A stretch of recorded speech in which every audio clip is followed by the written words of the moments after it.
ನಮಸ್ಕಾರ. ಇಂದು ನಾವು ಭಾರತದ ಶ್ರೇಷ್ಠ ಸಾಹಿತ್ಯಗಾರರಲ್ಲೊಬ್ಬರ ಬಗ್ಗೆ ಮಾತಾಡೋಣ. ತಮ್ಮ ಬರವಣಿಗೆಯ ಮೂಲಕವೇ ಒಂದು ಇಡೀ ಪೀಳಿಗೆಯ ಯೋಚನಾ ಕ್ರಮವನ್ನೇ ರೂಪಿಸಿದವರು. ಅವರೇ ಡಾಕ್ಟರ್ ಭೈರಪ್ಪ. ಅವರನ್ನ ಸಾಮಾನ್ಯವಾಗಿ ಹೀಗೆ ಕರೆಯೋದು, ಚಿಂತನೆಯ ಲೇಖಕ ಅಂತ.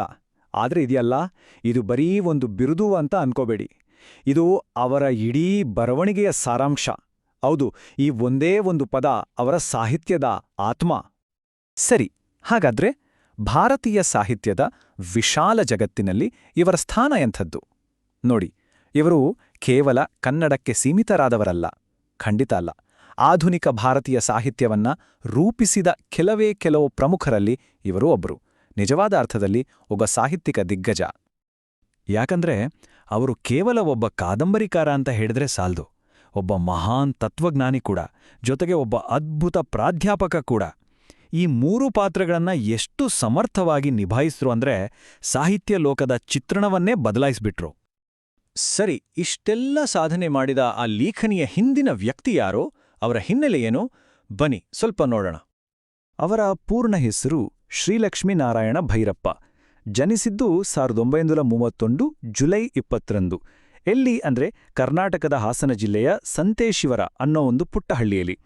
ನೋಡಿ, ಇಷ್ಟು ಸರಳವಾದ ಹಿನ್ನೆಲೆಯಿಂದ ಬಂದೋರು ತಮ್ಮ ಬರವಣಿಗೆಯಿಂದ ಇಡೀ ಜಗತ್ತನ್ನೇ ತಲುಪಿದ್ದು ನಿಜಕ್ಕೂ ಅದ್ಭುತ. ಹಾಗಾದ್ರೆ ಅವರ ಬರವಣಿಗೆಯಲ್ಲಿ ಅಂಥದ್ದೇನಿದೆ? ಯಾಕೆ ಅದು ಅಷ್ಟೊಂದು ವಿಶಿಷ್ಟ, ಅಷ್ಟೊಂದು ಶಕ್ತಿಯುತ? ಬನ್ನಿ ಆ ರಹಸ್ಯವನ್ನೇ ಈಗ ನೋಡೋಣ. ಮೊದಲನೆಯದಾಗಿ, ಅವರ ಸಾಹಿತ್ಯದ ಅಡಿಪಾಯವೇ ವಾಸ್ತವವಾದ. ಅವರ ಕತೆಗಳು ಎಲ್ಲೋ ಕಲ್ಪನಾಲೋಕದಲ್ಲಿ ತೇಲಾಡಲ್ಲ, ಬದಲಿಗೆ ನಮ್ಮ ಕಣ್ಮುಂದೆ ಇರುವ, ನಾವು ಅನುಭವಿಸುವ ಬದುಕಿನ ಕಠಿಣ ಸತ್ಯಗಳಿಗೆ ಕನ್ನಡಿ ಹಿಡಿಯುತ್ತವೆ. ಆದರೆ ಈ ವಾಸ್ತವವಾದ ಅಂದ್ರೆ ಕೇವಲ ಹೊರಗಡೆ ನಡೆಯೋ ಘಟನೆಗಳನ್ನು ಹೇಳೋದಷ್ಟೇ ಅಲ್ಲ. ಅದರ ನಿಜವಾದ ಶಕ್ತಿ ಇರೋದೇ ಪಾತ್ರಗಳ ಮನಃಶಾಸ್ತ್ರೀಯ ವಿಶ್ಲೇಷಣೆಯಲ್ಲಿ. ಅಂದ್ರೆ ಪಾತ್ರಗಳ ಮನಸ್ಸಿನೊಳಗೆ ಇಳಿದು ಅವರ ಯೋಚನೆಗಳು, ಅವರ ಒಳಗಿನ ಸಂಘರ್ಷಗಳು, ಅವರು ಎದುರಿಸೋ ನೈತಿಕ ಗೊಂದಲಗಳು ಎಲ್ಲವನ್ನೂ ಏಕ್ದಂ ಸ್ಪಷ್ಟವಾಗಿ ನಮ್ಮ ಮುಂದೆ ಇಟ್ಟುಬಿಡ್ತಾರೆ. ಅವರ ಬರವಣಿಗೆಯ ಆಳ ಎಲ್ಲಿ ಸಿಗುತ್ತೆ ಅಂದ್ರೆ ಈ 4 ಸ್ತಂಭಗಳಲ್ಲಿ. 1 ತತ್ವಶಾಸ್ತ್ರ, 2 ಇತಿಹಾಸ, 3 ಮನೋವಿಜ್ಞಾನ ಮತ್ತು 4 ಸಾಮಾಜಿಕ ವಿಮರ್ಶೆ. ಈ 4 ವಿಷಯಗಳನ್ನ ಅವರು ತಮ್ಮ ಪ್ರತಿಯೊಂದು ಕಥೆಯಲ್ಲೂ ಎಷ್ಟು ಅದ್ಭುತವಾಗಿ ಬೆಸಿತಾರೆ ಅಂದ್ರೆ ಅದೇ ಅವರ ಚಿಂತನೆಯ ಜಗತ್ತಿಗೆ ಅಡಿಪಾಯ. ಸರಿ, ಈ ವಿಶಿಷ್ಟ ಶೈಲಿಯಿಂದ ಬಂದ ಫಲಗಳೇನು?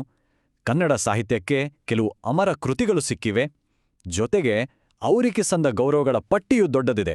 ಬನ್ನಿ ನೋಡೋಣ. ವಂಶವೃಕ್ಷ, ಸರ್ಥ, ದಾಟು, ಆವರಣ, ಮಂದ್ರ. ಕೇಳಿದ್ರಲ್ಲ? ಈ ಹೆಸರುಗಳು ಬರೀ ಪುಸ್ತಕಗಳಲ್ಲ, ಇವೆಲ್ಲ ಕನ್ನಡ ಸಾಹಿತ್ಯದ ಒಂದೊಂದು ಮೈಲಿಗಲ್ಲುಗಳು. ಪ್ರತಿಯೊಂದು ಕಾದಂಬರಿಯೂ ನಮ್ಮನ್ನ ಆಳವಾದ ಚಿಂತನೆಗೆ ತಳ್ಳುತ್ತೆ.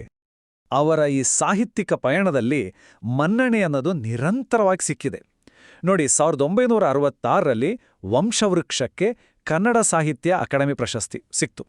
ಅಲ್ಲಿಂದ ಶುರುವಾಗಿ 1975ರಲ್ಲಿ ದಾಟು ಕೃತಿಗೆ ಕೇಂದ್ರ ಸಾಹಿತ್ಯ ಅಕಾಡೆಮಿ ಪ್ರಶಸ್ತಿ, 2010ರಲ್ಲಿ ಮಂದ್ರಕ್ಕೆ ಸರಸ್ವತಿ ಸಮ್ಮಾನ್, 2016ರಲ್ಲಿ ಪದ್ಮಶ್ರೀ, ಹಾಗೆ 2023ರಲ್ಲಿ ಪದ್ಮಭೂಷಣ. ಈ ಪಟ್ಟು ಅವರ ಮಹತ್ವಕ್ಕೆ ಒಂದು ದೊಡ್ಡ ಸಾಕ್ಷಿ.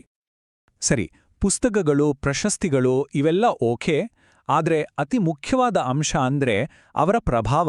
ಇದನ್ನೆಲ್ಲ ಮೀರಿದ್ದು ಅವರ ಬೌದ್ಧಿಕ ಪರಂಪರೆ ಇವತ್ತಿಗೂ ಜೀವಂತವಾಗಿದೆ. ಅದು ಹೇಗೆ ಅಂತ ನೋಡೋಣ. ಮೊದಲನೇದಾಗಿ, ಅವರ ಯೋಚನೆಗಳು ಕೇವಲ ಕನ್ನಡಕ್ಕೆ ಸೀಮಿತವಾಗಲಿಲ್ಲ. ಅವರ ಕೃತಿಗಳು ಅನೇಕ ಭಾರತೀಯ ಭಾಷೆಗಳಿಗೆ ಅನುವಾದ ಆದವು.